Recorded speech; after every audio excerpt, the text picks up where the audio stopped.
እሺ ልጆች እስቲ እናማትባለን እናማትብና እንጀምራለን እሺ ነቃ በሉ አይዟችሁ በስመ አብ ወወልድ ወመንፈስ ቅዱስ አሐዱ አምላክ አሜን እንደምን ሰነበታችሁ እግዚአብሔር ይመስገን አሜን የአምላካችን የልዑል እግዚአብሔር ስሙ የተመሰገነ ይሁን አሜን እቤት ያሉትን ልጆች ወላጆች ሁሉንም እንደምን ሰነበታችሁ በሏቸው እስቲ ወደዛ ዙሩን እንደምን ሰነበታችሁ እግዚአብሔር ይመስገን ይላሉ ብለን ተስፋ እናደርጋለን በጣም ጥሩ እግዚአብሔር የተመሰገነ ይሁን አሜን እሺ የዛሬውን ታሪክስ እንዴት ነው እንቀጥል አዎ ዝግጁ ናችሁ አዎ በጣም ጥሩ እግዚአብሔር ይግለጥልን እዚያው መጽሐፈ ሳሙኤል ላይ ያለነው የነ ዳዊት የነ ጎልያድ የነ ዮናታን የነ ሳኦል የነዚህ ሁሉ ታሪክ ያለበት ነው ዋናው ባለ ታሪኩ ግን ቅድሚያ ሳሙኤል ነበር አሁን ደግሞ ዳዊት ሆኗል አይደል ስለዚህ በዛ ውስጥ ያሉትን ታሪኮች ነው ምን እንነጋገረው በጣም ጥሩ እንግዲህ ዳዊት አሁን ሚስት አግኝቷል ነገር ግን ጦረኛ ስለነበረ በህዝቡ ዘንድ በጣም ነበር የሚከበረው ሁሉ ሰው ያከብረዋል ሁሉ ሰው ይወደዋል እና በጣም በቃ በዚህ ምክንያት ግን ሳኦል የበለጠ ደግሞ እየጠላው ሄደ በኋላ አንድ ቀን ተነሳና ዮናታን ልጁን ጠራ ወታደሮቹንም ጠራና ምን አላቸው በሉ ዳዊትን ግደሉልኝ ብሎ ቀጥታ ትእዛዝ ሰጣቸው ስለዚህ አሁን የዚህን ጊዜ የዳዊት ወዳጅ ማን ነው ዮናታን የዚህን ጊዜ ቀስ ብሎ ወጣና ይሮጠ ሄዶ ዳዊትን አገኘው ይውልህ ነገሩ እስኪረጋጋ ድረስ ተደበቅ እኔ አባቴን አነጋግሬ መልሱን አሳውቃለሁ እስከዛው ግን ሊገድልህ ሊያስገድልህ ስለሚፈልግ ተደበቅ አለው አሁን ዳዊት የወዳጁን ድምጽ ነውና ሰማ አይ እሱ የሳኦል ልጅ ስለሆነ ነው ሊያታልለኝ ነው አላለም ወዳጅ ጓደኛውን አምኖታል ሰምቶታል ከዛ ወዳለው ቦታ ሄዶ ተሸሸገ ተደበቀ በኋላ ዮናታን ወደ አባቱ ዘንድ ወደ ሳኦል ዘንድ ሄደና አባቱን ቀስ ብሎ ማግባባት ማናገር ጀመረ ዳዊትን ስለምንድን ነው የጠላኸው እሱ በጎ ነገር ነው ያደረገልን ፍልስጤማዊውን እንደዛ በፊታችን ገድሎልናል በዚህ ምክንያት ደግሞ እግዚአብሔር ለእስራኤል ሁሉ ደስታን ሰላምን አድርጓል እና ምን አድርጎ ነው የጠላኸው ዳዊትን እኔ ነግርሃለሁ የዚህ የንጹህ ሰው ደም በእጅህ እንዳይሆን ተጠንቀቅ ዳዊት ንጹህ ሰው ነው ዳዊትን ገለህ በኋላ ከእግዚአብሔር ጋር እንዳትጣላ አለው ይሄን ቢመክረው ማን ነው ዮናታን ለማን ነው ለአባቱ ለሳኦል ከዚያ ሳኦልም ብዙ ነገር የሚያማክረው ልጁ የሚወደው ልጁ ነውና ለጊዜው ሰማው ግን እሱ ለዮናታን ምን አለው ያው እግዚአብሔርን ከዚህ በኋላ ዳዊት ምን አይልም አይሞትም አለው ከዚያ በኋላ ዮናታን ደስ አለው ሄደና ዳዊትን ከተደበቀበት ቦታ በቃ ሰላም ሆኗል አባቴ አይገድልህም ማለትና አምጥቶ ወደ ቤተ መንግስት መልሶ አስገባው ከዛ ዳዊት ወዲያው ጦርነት ተጀመረ ወደ ጦርነቱ ገባ አሁንም ጠላቶቹን የሚያርበደብድ የሚያሸንፈው ነው ዳዊት እንደውም ጭራሹኑ ጠላቶቹ ከጀግንነቱ የተነሳ ወደሱ እየመጡ ከመዋጋት ይልቅ ዳዊት መጣ ሲባል የሚሸሹ ሆኑ በጣም ጎበዝ ሆነ ግን ከዳዊት ጋር ያለው የማን ኃይል ስለሆነ ነው የእግዚአብሔር ኃይል ስለሆነ ነው ከዚያ ከጦርነት ደግሞ ሲመለስ ምን ገጠመው መሰላችሁ አሁንም ያርኩስ መንፈስ ሳኦልን ያዘው ሳኦል አሁንም አይምሮ ታወከ እንደዚህ ሲሆን ዳዊት ምንድን ነበር የሚያደርገው በገና ይዞ ይመጣና ምን ያደርጋል ይደረድርለታል አሁን በገና ግን ይደረድርለት ዳዊት ከዚያ ከቤቱ ሲገባ ሳኦል ያቺ ተንኮልም ተነሳችበትና አስቀድሞ እንዳደረገው አሁንም ጦሩን አነሳና አንድ ጊዜ ውርውር ሲያረጋው አሁንም ዳዊትን ሳተው የዚህን ጊዜ ግን አስቀድሞ ተመሳሳይ ነገር ስለገጠመው ዳዊት ከፊቱ አልተቀመጠም ብድግ አለና ተነስቶ ሩጫ ሄደ ከፊቱ ዞር አለ ማለት ነው አሁንም ያዳነው ማን ነው ባለፈው ሲያዳነው ማን ነው በአጠቃላይ ስንት የተወረወረበት ጦር 3 ጊዜ ማናዳነው እግዚአብሔር አዳነው ከዚያ በኋላ ወጥቶ ሄደ ነገር ግን ያርኩስ መንፈስም እንደዚህ ሊያደርገው ይችላል ብሎም ስለገመተ ዳዊት በቀጥታ የሄደው ወዴት መሰላችሁ ሚስት አለችው አይደል ሚስቱ ማን ነው ስሟ ባለፈው ነግሬያችኋለሁ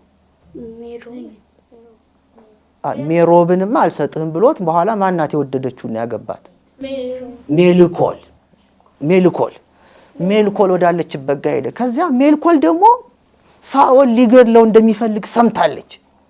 ስለዚህ ምን አለችው ለባሏ ለዳዊት ማለት ነው፣ አሁን ከዚህ አካባቢ ተነስተህ ነፍስህን ለማዳን ካልጠፋህ በስተቀር አባቴ ሳኦል ይገድልሃል አለችው። ከዚያ በኋላ መስኮት ከፈተችና በመስኮት ቀስ ብላ አሽወለከች፣ አመለጠች፣ እንዲያመልጥ አደረገችው። ከዛ እሷ ቤቷ ውስጥ አልጋው ላይ ልክ ሰው የተኛ፣ እናንተም ትጫወታላችሁ አንዳንዴ አይደል፣ ትራስ አርጋችሁ እንደዚህ ሰው የተኛ ለማስመሰል አይደል፣ እሷም እንደዛ አርጋ ጨርቁን ጎዘጎዘች። ከዛ የፍየል ጸጉር ነበር፣ ያን የፍየል ጸጉር አመጣችና ከትራሱ ከምን አድርጋ ልክ የተኛ አስመሰለች። ሳኦል ምን ብሏቸዋል ወታደሮቹን? በጠዋት ሄዳችሁ እንድትገድሉት ዳዊትን ብሎ አዟቸዋል። ለወታደሮቹን ያለው እዚህ መካከል ዮናታን የለም። ለምን? ለዮናታን መጀመሪያ ምን ብሎት ነበር? ያው እግዚአብሔርን ዳዊት አይሞትም ብሎት ነበር። ስለዚህ ሌሎቹም ወታደሮች አዘዛቸው። ከዚያ በማግስቱ ሄዱ። ሲሄዱ ሲያንኳኩ ማን የከፈተው? ሜልኮል ከፈተች። ከዚያ በኋላ ዳዊትን አውጪ አሏት። ዳዊት አሞት ተኝቷል አለቻቸው። ከዚያ በኋላ ተመልሰው የንጉስ ልጅ ናት እሷም ትከበራለች። ተመልሰው ሄዱና ለሳኦል ነገሩት፣ አሞት ተኝቷል ተብሏል፣ ከና አልጋው ይዛችሁልኝ ነው ገላችሁ አለ። ተቆጣ ሳኦል።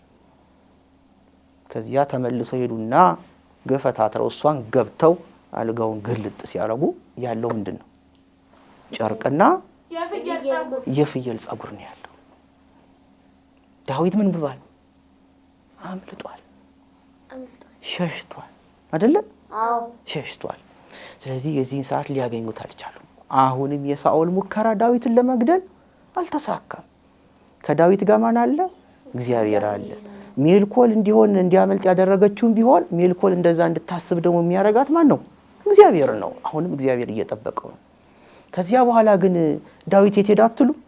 አያሳዝናችሁ? በመስኮት ወጥቶ የት ሄደ? ልንገራችሁ አይደል?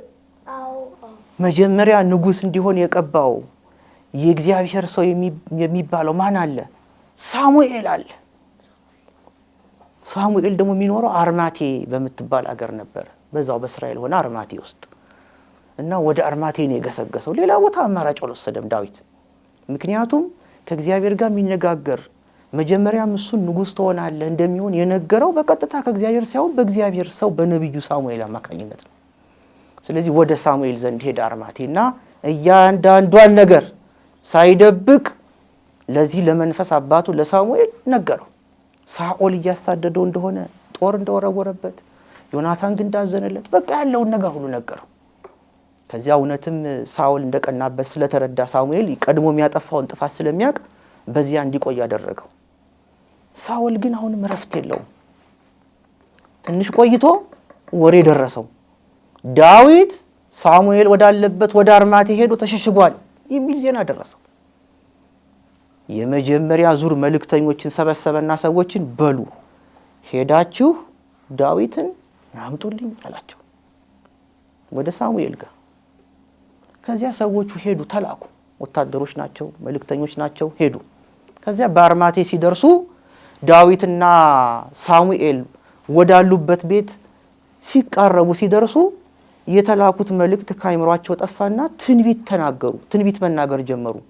በቃ የእግዚአብሔር መንፈስ ያደረበት የወደፊት የሚሆነውን የኋላም የሆነውን ነገር እንደሚናገር ሰው ሆኑ ማለት ነው። ሐሳባቸውን አስረሳቸው እግዚአብሔር። ከዚያ የተላኩትን መልእክት ከማድረግ ይልቅ ቁጭ ብለው እዛው ከነ ሳሙኤል ጋር እና ከሳሙኤል ደግሞ እዛ ከሰበሰባቸው ሰዎች ጋር ቁጭ ብለው ትንቢት ይናገሩ ጀመር። ቢጠብቅ ሳኦል አይመጡ። ሁለተኛ መልእክተኞች ላከ። ሁለተኞቹ መልእክተኞች ልክ እዛ ሲደርሱ እነሱም ትንቢት መናገር ጀመሩ። ቁጭ ብለው ቀሩ። አሁንም ተበሳጨ። ሶስተኛ ለመጨረሻ ጊዜ መልእክተኞች አሁንም ላከ። አምጡ ዳዊትን ብሎ ሲሄዱ አሁንም እነሱም በከበር ላይ ሲደርሱ ሐሳባቸው ይለወጣል። ትንቢት ይናገራሉ። ሌላውን ዳዊትን መያዝ ዳዊትን መውሰድ ትተው በዚያው ቁጭ ብለው ቀሩ። በመጨረሻ ሳኦል እጅግ ስለተናደደ ራሴው ይሄዳለሁ፣ ፈረሴን አምጡ፣ ጦሬን አምጡ፣ ሰረገላው ይዘጋጅ ብሎ ተዘጋጀ። ከዚያ ተነሳና ወደ አርማቴ ገሰገሰ። ይኸውላችሁ የልቡ ቅናት በጣም ከፍተኛ ስለሆነ እዚህ ያለውን ዙፋኑ መንበሩን ሁሉ ትቶ አንድ ዳዊትን ለመግደል አርማቴ ድረስ ሄደ። ከዚያ አርማቴ ደርሶ እግዚአብሔር ለሳኦልስ ቢሆን ያንሳል እንዴ? እነዚያን ሰዎች ሐሳብ የቀየረ እግዚአብሔር ሳኦልን መቀየር ያቅተዋል እንዴ? አያቅተውም። በዚያ ቦታ ደግሞ ትንቢት የሚነገርበት ቦታ ስለሆነ ልክ ሳኦልም ደርሶ እየተበሳጨ እየተናደደ ገለዋለው እያለ በቃ ጥርሱን እየነቀቀ ያለ ሲሄድ ልክ ከዚያ ሲደርስ የእግዚአብሔር መንፈስ በላዩ ላይ አደረ። የእግዚአብሔር መንፈስ ያደረበት ሰው ደግሞ ትንቢት ይናገራል። ዝም ብሎ ትንቢት አይነገርም። ከዚያ በኋላ እሱም እንደ ሌሎቹ ሰዎች በዚያ ሆኖ ትንቢት መናገር ጀመረ። ይባስ ብሎ ሰዎቹ ቁጭ ብለው ነው የሚያዳምጡት አይደል? ሳኦል ደግሞ ትንቢቱን ተናግሮ ሲደክመው የንግስና ልብሱን ውልቅ አደረገና ልክ ቤቱ እንደሆነ ርቃኑን ሆኖ እነ ሳሙኤል ባሉበት በዚያ አንቀላፋ። ማን ያንቀላፋው? ሳኦል። ንጉሱ አስቡት እንግዲህ አገር ይጠብቃል፣ የአገር መሪ ነው የሚባለው እግዚአብሔር ስላልፈቀደለትና እግዚአብሔር በቀባው ሰው ላይ እጁን እንዲያነሳ ስላልተፈለገ በዚያ ሄዶ አንቀላፋ። አርማቴ ድረስ ሄዶ ማለት ነው። ስለዚህ በዚህኛው ታሪክም ውስጥ ሁለት ጊዜ አንደኛ በሚስቱ ቤት እያለ ሁለተኛ በአርማቴ እያለ ዳዊትን ለመግደል ያደረገው ሙከራ አሁንም አልተሳካለትም። ይገርማል አይደል? አዎ። አይገርምም? ይገርማል። ዮናታን ሞክሮ ነበር፣ ጥረት አድርጎ ነበር እንዲስማሙ አይደል? ግን ሳኦል አልፈለገም። ዳዊት ምንም ጥፋት የለበትም።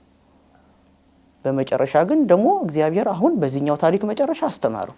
በሚቀጥለውስ ደግሞ ዮናታን ምን ያደርግ ይሆን? ዳዊትስ ከዚያ ይመለስ ይሆን? እንደገና ዮናታን አይገድልህም በእግዚአብሔር ምሎልኛል ብሎ እኮ ነግሮታል ለዳዊት። ታዲያ እንደዚህ ብሎ የነገረው ዮናታን ጓደኛው ውሸቱን ነው ማለት ነው? ዳዊት ምን ይሰማው ይሆን? በገና እየደረደረ ነው እንደገና ጦር አንስቶ የወረወረበት።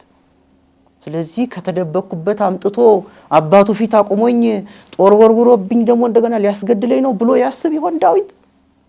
እስቲ የዮናታንና የዳዊት ጓደኝነት ደግሞ ምን ድረስ እንደሚደርስ በሚቀጥለው ድጋሚ ደግሞ ሌላውን ታሪክ እንመለከታለን ማለት ነው። እሺ ይበቃናል። የሰማነውን በልቦናችን ያሳድርብን። አሜን። እሺ እስቲ ከዛሬ የተማራችሁትን ደግሞ ባጭሩ ንገሩኝ። ከዛሬዋ ክፍል ደግሞ ብቻ እንግዲህ ታሪኩ ብዙ ነው አይደለ? ይቀጥላል፣ ያጓጓል አይደል? ምን ይሆን እያለ ነው። እሺ አሁን ደግሞ ከዚህኛው እንጀምር ከሴቶቹ። እሺ መጀመሪያ ለዲቦራ ስጫት ለታላቅ። እሺ እኔ ከዚህ ታሪክ የተማርኩት መጀመሪያ የእግዚአብሔር መንፈስ ያደረበትን ሰው ወይም ደግሞ እግዚአብሔር የመረጠውን ሰው ማንም ሊያሸንፈው እንደማይችል እና እግዚአብሔር ሁሉም ነገር ማድረግ እንደሚችል ጥሩ ነገር የምናስብ ከሆነ ወይም ደግሞ የእግዚአብሔር ትእዛዝ የምንፈጽም ከሆነ እግዚአብሔር ሁሌ ከኛ ጋር እንደሆነ። በጣም ጥሩ አሟልታ ነው የነገረችን። በጣም ጥሩ ነው፣ እግዚአብሔር ከኛ ጋር እንደሚሆን። እሺ ማዕዶት። እኔ ከዚህ ታሪክ የተማርኩት ሁለት ነገሮች ናቸው።